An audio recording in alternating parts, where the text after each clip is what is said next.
What is the most important, like, evidence of real relationship? What do you think is that? I think for them, joint residential documents, lease agreements, and then if you own a property together, own those together. Those are really important.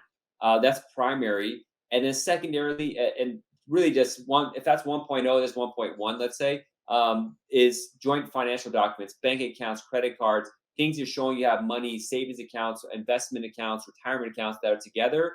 And then after that, it's kind of like insurances that show this person is the beneficiary of for a certain thing, or joint car insurances.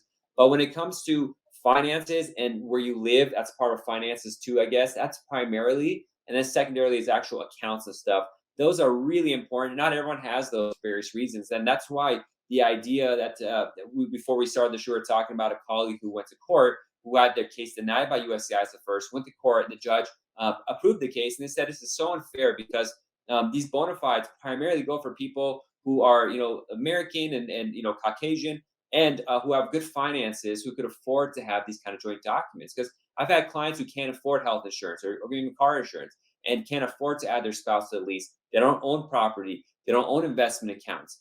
They barely have just photos together and they're barely making it. So it's really harsh on them.